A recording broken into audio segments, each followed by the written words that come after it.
ماضی کے تلخ تجربات کو پس پش رکھتے ہوئے پرامن حل کو ایک اور موقع دینا چاہتے ہیں۔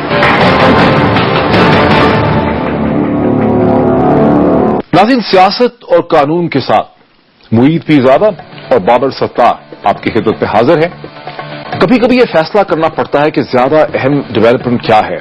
اب سے چند گھنٹے پہلے آج اسپیشل کورٹ نے سابقہ صدر جنرل مشرف کی میڈیکل گراؤنڈز پہ باہر جانے کی جو درخواست تھی اسے ریجیکٹ کر دیا۔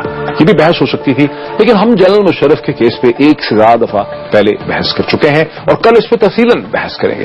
آج ہم سمجھتے ہیں کہ وہ جو ڈیولپمنٹ ہے جہاں وزیر اعظم پاکستان نے ایک 4 رکنی کمیٹی کو نامزد کیا ہے طالبان کے ساتھ مذاکرات کرنے کے لیے، اور اب سے چند گھنٹے پہلے عرفان صدیقی صاحب نے اس کمیٹی کے حوالے سے ایک پریس کانفرنس کی ہے، ایک پریس بریفنگ کی ہے، وہ زیادہ اہم ہے۔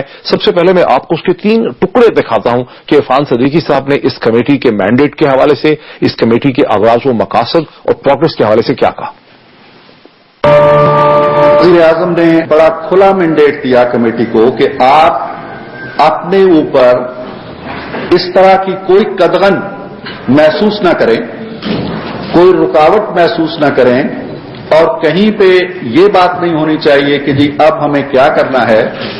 انہوں نے پیشکش کی کہ اگر آپ چاہیں تو میں تمام تر مصروفیات کے باوجود ہر روز اس کمیٹی کے لیے 1 گھنٹہ نکال سکتا ہوں اور مل سکتا ہوں، اور یہ بھی کہا کہ آپ جب بھی چاہیں انتہائی مختصر نوٹس کے اوپر مجھ سے رابطہ کر سکتے ہیں، اور میری اگر ضرورت ہے تو مجھے طلب کر سکتے ہیں، یہاں آ سکتے ہیں۔ وزیر اعظم نے کھلا مینڈیٹ دیا ہے، یہ کہہ رہے ہیں۔ ایک اور ٹکڑا سنیں۔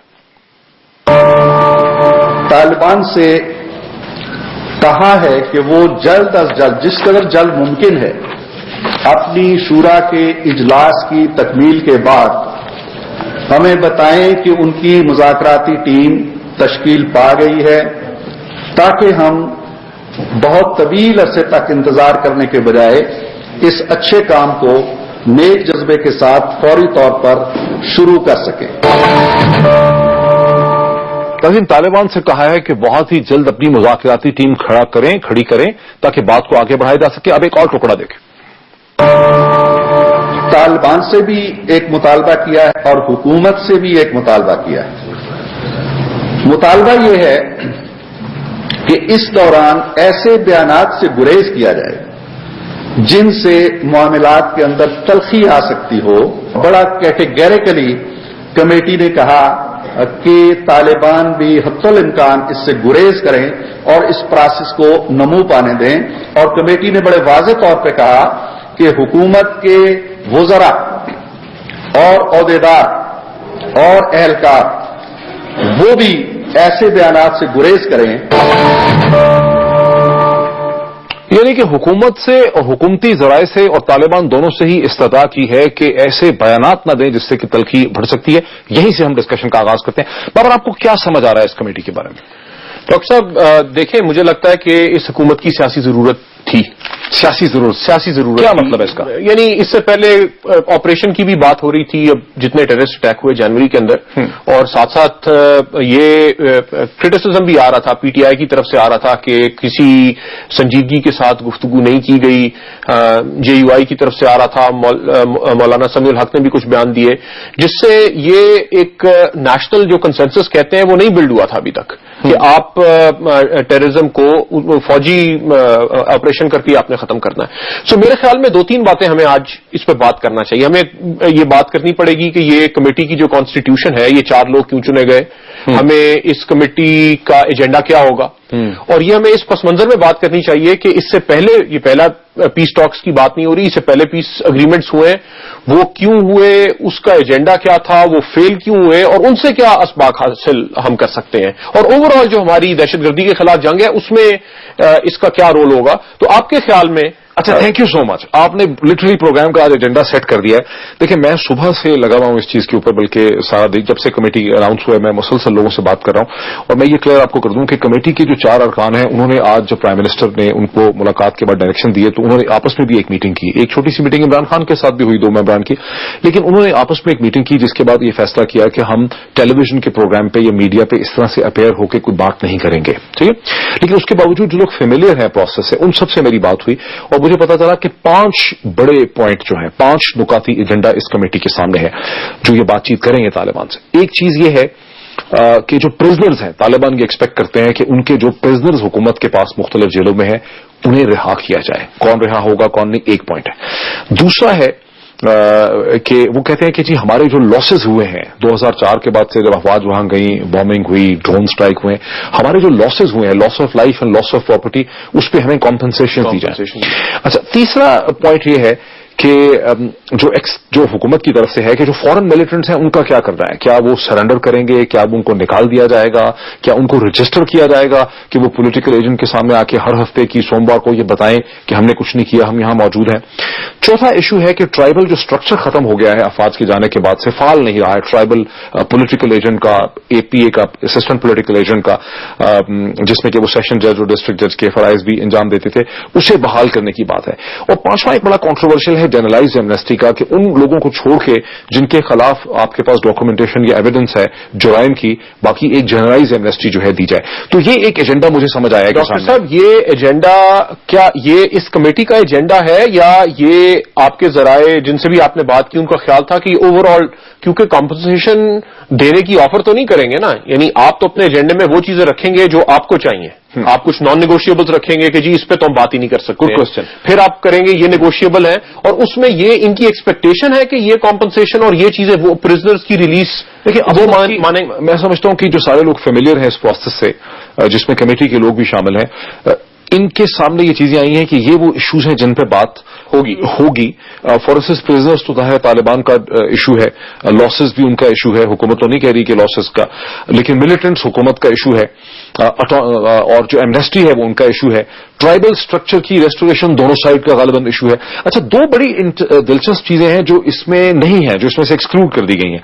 فورسز یہ کہ حکومتی کمیٹی نے شروع میں یہ واضح کرے گی طالبان کو کہ ہم آپ کو کوئی گارنٹی نہیں دے سکتے کہ امریکہ جو ہے وہ ڈرون سٹرائکس نہیں کرے گا, کوشش ہوگی کہ نہ کرے, ریکویسٹ بھی ہوگی, لیکن کوئی گارنٹی آپ کو یہ نہیں مل سکتی کہ یہ ان کا ارادہ ہے کہ گارنٹی نہیں کریں گے. ہاں, حکومت کوئی ایسی گارنٹی ان کو نہیں کرے گی کہ ڈرون سٹرائکس نہیں ہوگی.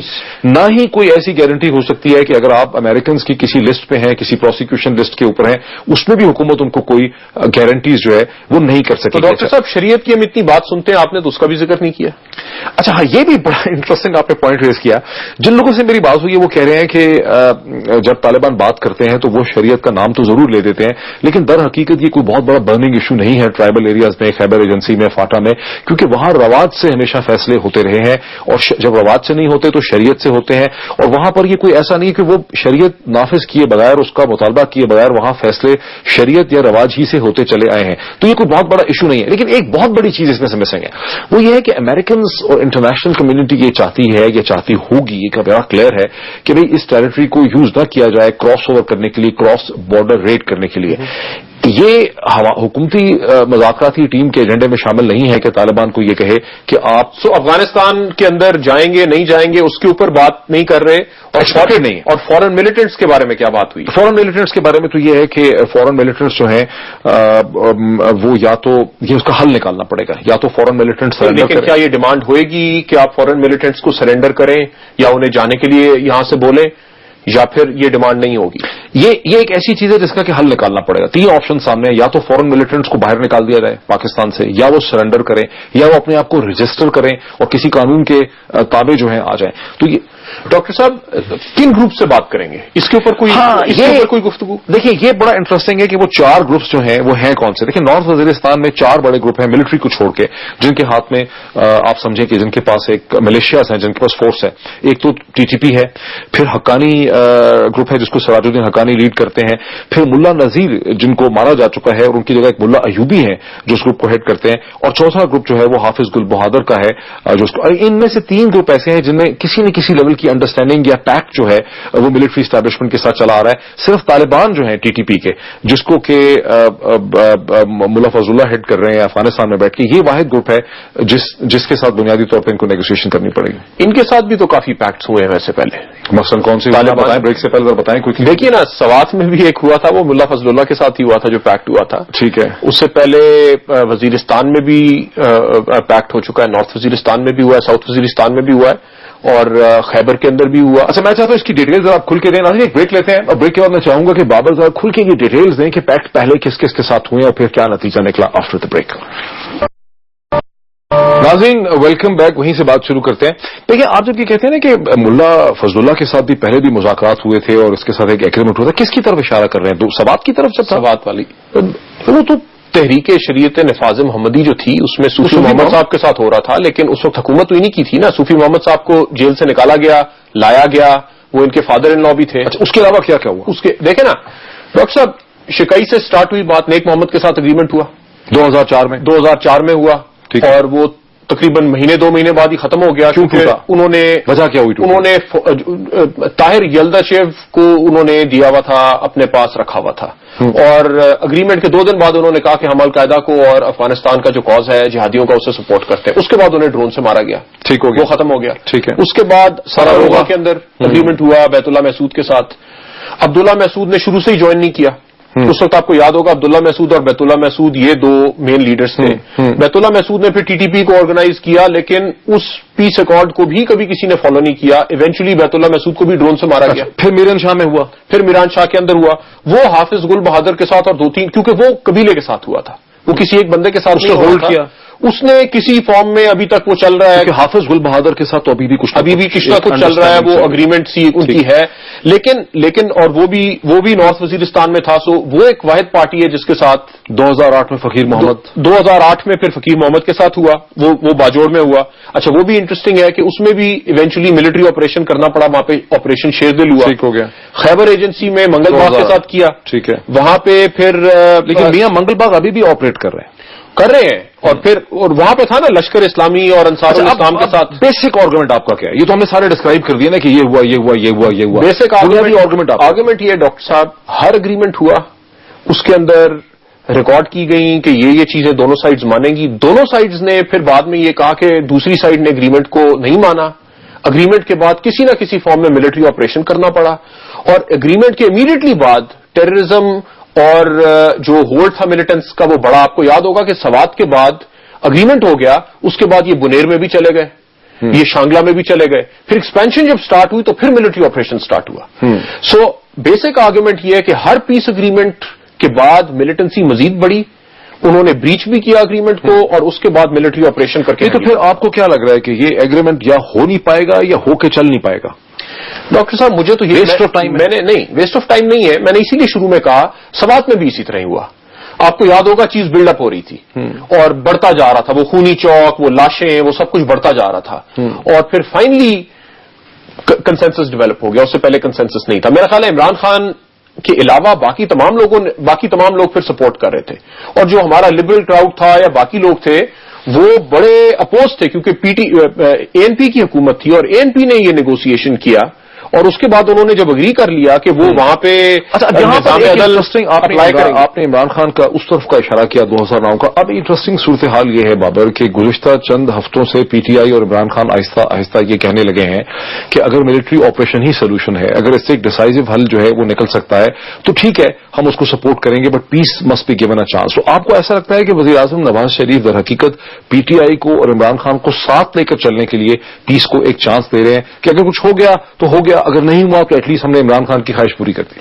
ڈاکٹر صاحب میرا یہی خیال ہے کہ ہم نے جو سیکھا ہے, جو اسپاک ہم نے حاصل کی ہیں وہ گرو کی ہیں. دیکھیں نا اتنے سارے آپریشن تو فوج, یہ جو پیس ڈیلز تھی یہ بھی ساری فوج نے کی. سوات کے علاوہ باقی سارے اگریمنٹس فوج نے کیے تھے, اور سوات میں بھی فوج شامل تھی ساتھ.